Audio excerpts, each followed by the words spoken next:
ऋग्वेद के मंडल 10 सूक्त 87 की ऋचा 16 में यह बात कही गई है कि यह पौरुषेयेण कविषा समंगते यो अश्वयेन पशुना यातुदानः यो अग्न्याया परति क्षीरमग्ने तेषाम शीर्षाणि हर्षापि पृष्ठ। अर्थात जो मनुष्य नर, अश्व अथवा किसी अन्य पशु का मांस सेवन कर उसको अपने शरीर का भाग बनाता है, गौ की हत्या कर अन्य जनों को दूध आदि से वंचित रखता है, हे अग्नि स्वरूप राजा, अगर वह दुष्ट व्यक्ति किसी और प्रकार से न सुने तो आप उसका मस्तक शरीर से विदारित करने के लिए संकोच मत कीजिए। शाकाहार, जिसका मतलब होता है शांति कारक हानि रहित भोजन। लेकिन फिर भी भारत में देखा गया है कि लोग मांस भक्षण करते हैं। वो लोग भी नॉनवेज खाते हैं जिनका धर्म उन्हें पशु हिंसा की परमिशन बिल्कुल नहीं देता। I'm a mutton, paya, beef. Red meat. Yeah. I'm a big beef guy. Bharat में कुछ कम्युनिटीज ऐसी भी हैं जिनकी मोरल वैल्यूज गलत होने के कारण उनके होली स्क्रिप्चर्स उन्हें नॉनवेज अलाउ करते हैं। भारत में मुख्यतः एक ही धर्म है और उसके कई सारे पंथ हैं। सेंसस 2011 की रिपोर्ट के अकॉर्डिंग भारत की पॉपुलेशन 121 करोड़ थी, लेकिन अब ये बढ़कर 141 करोड़ हो चुकी है। सो ये डेटा एक एस्टिमेटेड कैलकुलेशन पर बेस्ड होगा।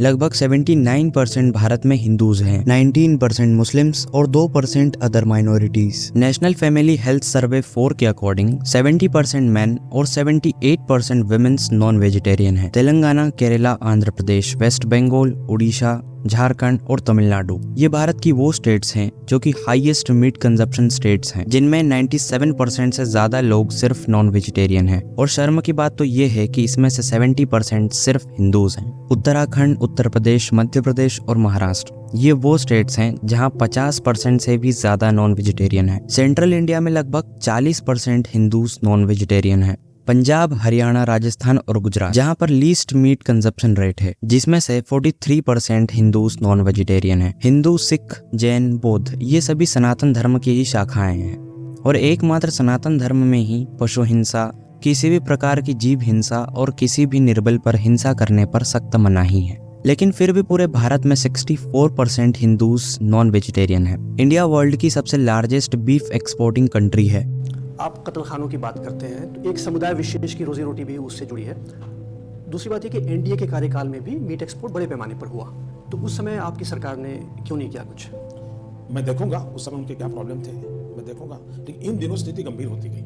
उस समय हो सकता है, शुरू में मेरे पास डिटेल नहीं है, उस समय हो सकता है कि हमारे पास दूध न देने वाले पशुओं की संख्या एक्सेस हुई हो, उस पर से एक विचार बना हो। भारत से विश्व के 70 देशों में बीफ को एक्सपोर्ट किया जाता है और इस तरह से एक हिंदू अपनी संस्कृति और अपने धर्म की रक्षा कर रहा है। एक तरफ तो हिंदू गाय को माँ का दर्जा देते हैं, लेकिन बूढ़ी होने पर उसे बेच देते हैं। हिंदू न अपने धर्म को अच्छे से पढ़ता है, न ही अपनी संस्कृति को बचा रहा है। सनातन धर्म के बचे रहने का कारण सिर्फ संत, ऋषि, मुनि है, जिनके ज्ञान से लोग अपनी संस्कृति और संस्कारों की ओर लौट रहे हैं। धर्म को बचाने के लिए आपको और हमें आगे आना पड़ेगा। अगर वीडियो पसंद आई हो तो लाइक और चैनल को सब्सक्राइब जरूर करना, ताकि ऐसी ही असलियत आप तक पहुंचती रहे।